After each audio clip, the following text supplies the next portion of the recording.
Imagine you're hiring one of two portfolio managers. Manager A made 15% last year. Manager B also made 15%. But Manager A's portfolio barely moved, steady, boring, flat lines all year, then 15% up. Manager B had months where they were up 40%, then down 35%, then they clawed their way back to finish at 15%. Who do you hire? Your instinct says Manager A. But how do you put that instinct into a number? The problem is that return alone tells you the destination without telling you the journey. Two strategies can arrive at the same place having taken completely different amounts of risk to get there.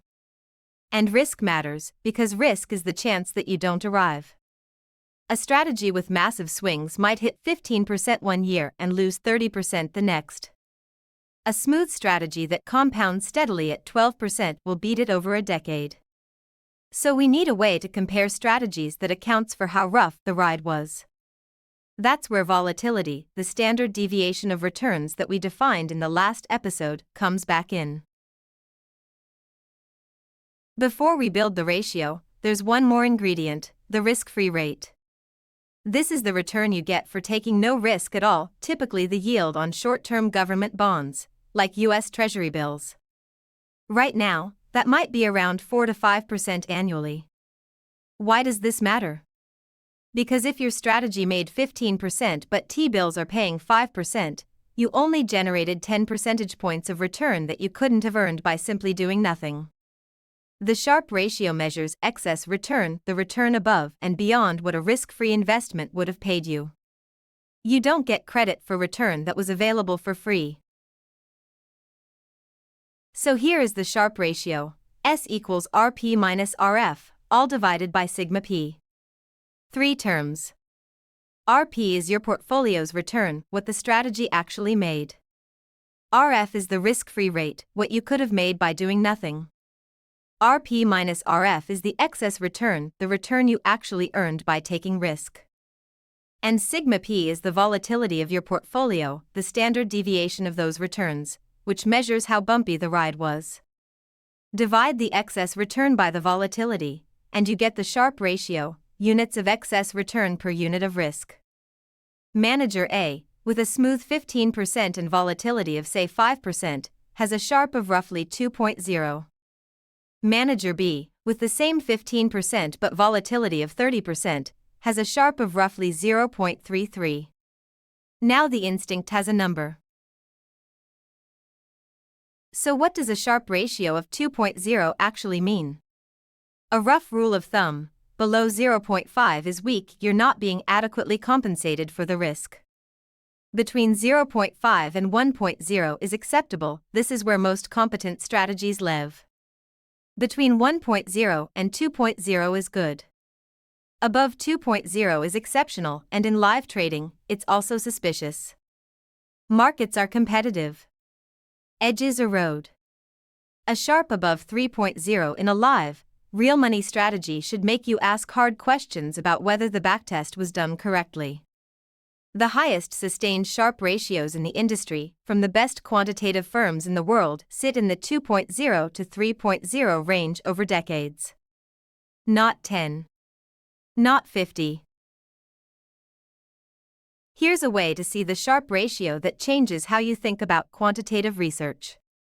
The Sharpe ratio is, literally, the signal-to-noise ratio of your strategy.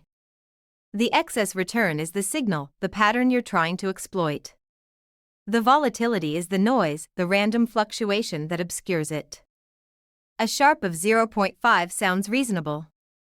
But think about what it implies over a year of daily data.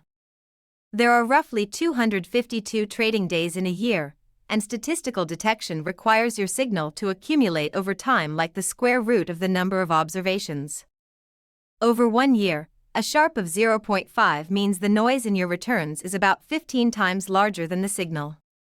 You are trying to hear a whispered conversation across a thunderstorm.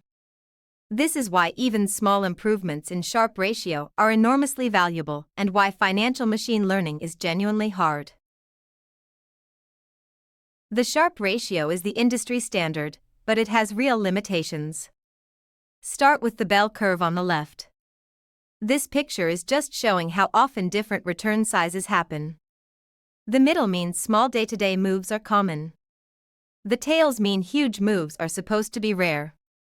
Sharpe effectively assumes returns behave roughly like this normal bell curve. But markets are not that tidy. Tail events happen far more often than the normal distribution predicts.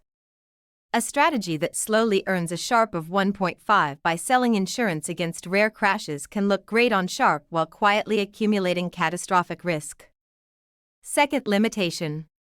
Sharpe penalizes upside volatility the same as downside volatility. On the right, the left side is bad surprises and the right side is good surprises. But both sides still count as volatility in the denominator. A month where your portfolio jumps 8% can still hurt your Sharpe, even though no investor complains about making too much money. That is why the Sharpe ratio exists. It keeps the downside part, but it stops penalizing the upside part. So Sharpe helps with this second problem only. It does not fix the fat tail problem on the left. Sharpe is the right starting point. It is rarely the right ending point.